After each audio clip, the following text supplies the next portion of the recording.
What's up, Internet? This is Rambling Josh, and you're watching another episode of Let's Play Ogre Battle 64. I'm not sure what this cleric is doing. She might be heading for my stronghold, or she might be running away. Well, it looks like she's heading for the stronghold. Okay. What's Orwell's unit look like? Is he a little bit...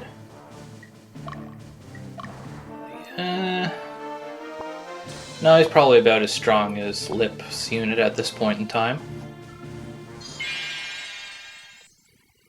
So hopefully Lip can do a little bit more damage this time around. Ooh, nice. Critical hit on the second cleric, so hopefully one of them at least will heal the second cleric instead. Or not. Okay. Well, a little bit more damage overall anyways.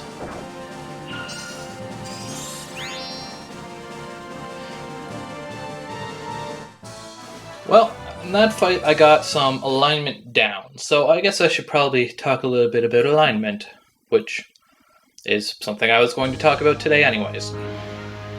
So if you're not aware of what alignment is, one, how the heck are you not aware what alignment is? Have you never played a video game? And, okay, well, I guess I should probably explain it. So alignment is basically a representation of your character's morality, I guess. So, if you are... Basically, if good guys are lawful, bad guys are chaotic. And then there's neutral, which is... Nobody cares about neutral, because neutral is neutral. And it's a little bit more complicated than that in its... in actuality. It's a very old D&D... I'm pretty sure it originated in D&D thing. But it's something that's incorporated into video games a lot, and usually it's just represented by the two, either chaotic or lawful. And a lot of times it's, good and evil, or there's a whole bunch of different names for it throughout different games. But in Ogre Battle, the only thing that it really matters for is your alignment is different for every character. And I should probably point out that your alignment is actually completely separate from your chaos frame as well. So you can be loved by the people and be chaotic, or the people can hate you and you can be lawful. And it's completely separate from Magnus's alignment as well. But so every character has their own alignment. So if we look at this, see there's a little thing for every single character, except for Soldier Reserves. They're not cool enough to have alignments. And the biggest thing that is affected by your alignment is... I don't think I can actually demonstrate anything here. Well, let's have... No, that won't work either. Okay, so I can't demonstrate it right now, but the biggest thing that your alignment is affected by is your ability to change classes. Every class has an alignment requirement, no matter how strict or unstrict that requirement might be. Some requirements are very strict, and some are extremely lenient. So alignment is kind of important because what class your characters are is kind of important as well. And if your characters are all chaotic, then you're locking yourself out of some very good classes, and the inverse is true as well. So how is alignment changed? What affects alignment? There are a couple things. At this point in the game, where pretty much everyone is neutral, the biggest thing that affects your alignment is it's combat. See, in combat, when you kill certain enemies, like certain enemies let's try that again. Certain classes are associated with certain alignments. So knights are typically considered to be lawful, whereas wizards are typically considered to be chaotic. And let's turn Mandy around here and go after this guy so he doesn't attack us in the back while we're going for that stronghold. So if you kill a lawful enemy, say a cleric or a knight, typically your alignment will go down. Whereas if you kill a chaotic character like a wizard, then your alignment will typically go up. That's not always the case, but that's kind of the general trend. Yay, one of our characters promoted.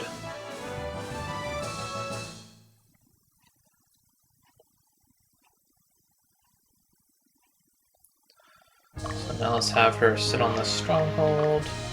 And yeah, I'm sending Magnus down here.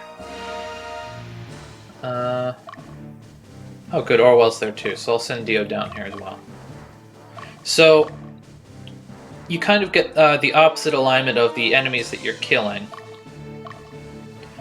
And the other thing, probably the biggest thing in the late game, is in general your units will tend to kind of try and get to like the same alignment level. So if you have a bunch of lawful characters and you stick a chaotic character in the same unit as those lawful characters, then your chaotic character will start to gain alignment over time. They're both heading here, right? Yeah. So that can be good and that can be bad. See, on the bad side, there's the fact that that makes it extremely hard to have a neutral character. But on the good side, it also means that it becomes really easy to have chaotic and lawful characters. So I want to send Dio down here, but I'm going to give him a chance to regenerate a little bit. While I'm doing that, we can take a look at the shop here and Dees. Don't care so much about the Hashigane. The Hashigane is identical to the Iron Helm in terms of stats, but the difference is Hashigane is one of the required equipments to change into a ninja, which is not a class I care about. The Iron Claw is a ninja weapon. Ninja Garb, Chainmail. Don't care about any of those. Okay, so no, there's nothing to buy at Dees. Dio's rested up a bit, so I'm going to send him down here. Now, if you recall, our goal for this mission is to find the prince.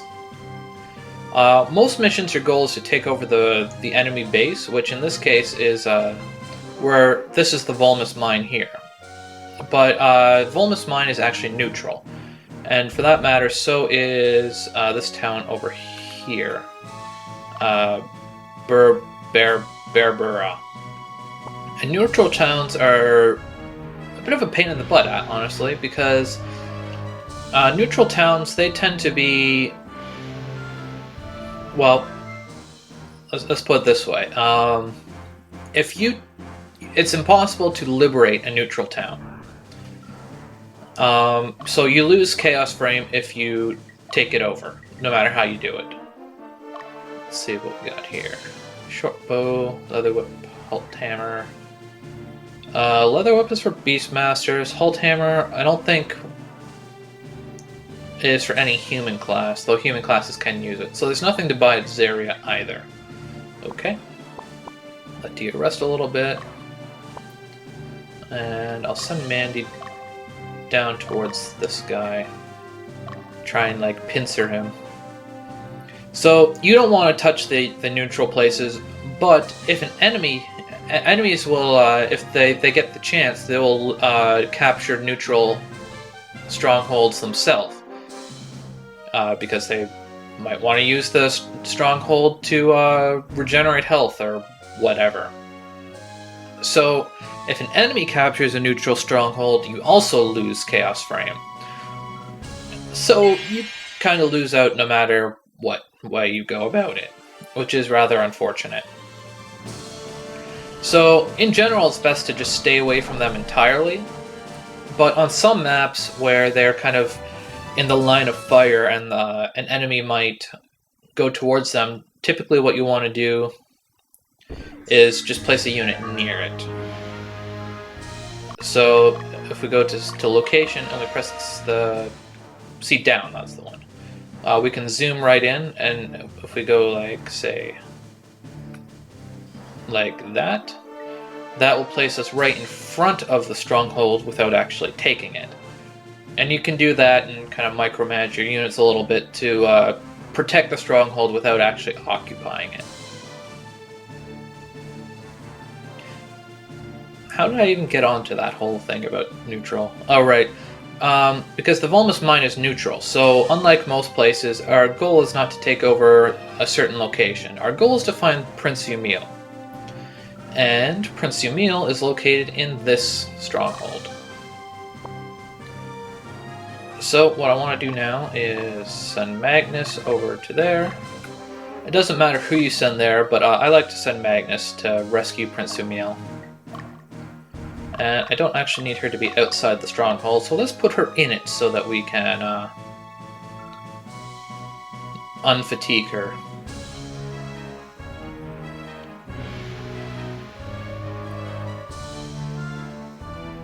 What's this? We found a light mace. That's like our 17th light mace, and we can't use any of them yet. We will eventually be able to. Light maces are one of the required pieces of equipment to make a cleric. Which, I go back and forth over how useful clerics are for your own use. In the beginning of the game, I don't find them to be very useful.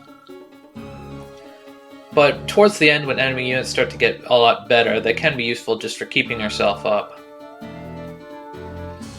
The clerics can make you pretty much invincible, but sometimes it's better to just go for all-out offense and kill things before they get a chance to even touch you.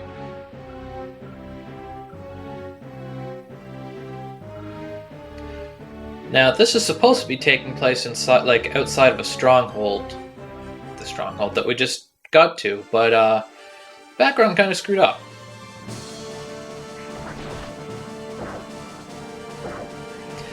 One of the things I meant to mention earlier, but I didn't get a chance to, is that if you engage, where you engage someone also has a little bit of an effect on the battle.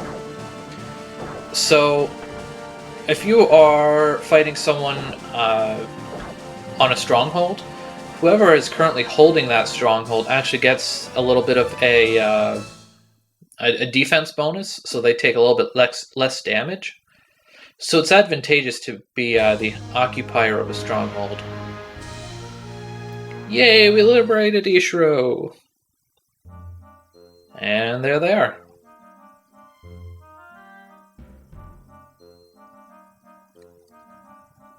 Hide in the corner, maybe he won't notice us. Or notice me, there's only one guy here. Yeah, seriously, why are you just standing there staring at them? It's Puffy Shirt Guy! And a big black knight dude. Named Jill, and he is Raid. Damn those sons of bitches! He's a very vulgar fellow.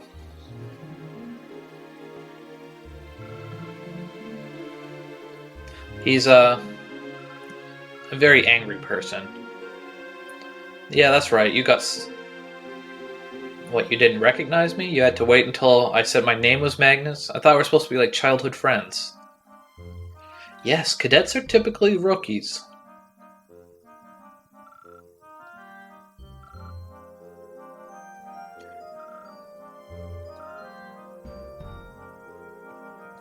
Kill them all!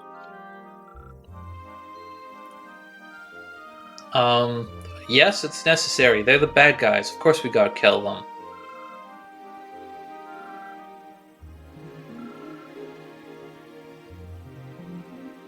Well, okay then.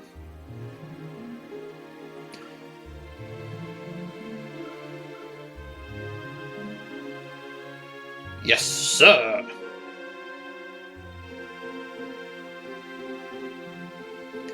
Of Of course, that scene will be a little bit different depending on who you actually liberate this stronghold with. It's just a little bit of extra text if it's Magnus. You're not getting away. I'm gonna kill you with my badass red sword. That is a type of sword that you can use later on, but unfortunately, despite how badass it looks, it's actually not a very strong sword. It would be very strong at this point in the game, but by the time you can actually get your hands on that type of sword, it's not very strong.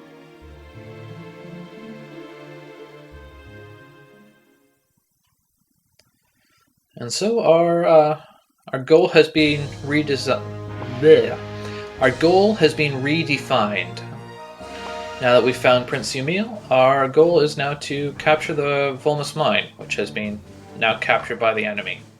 And that gets captured even if you own the mine. Before that happens, you just get catapulted back. But I'm going to leave it here for today on Let's Play Ogre Battle 64. Catch you later.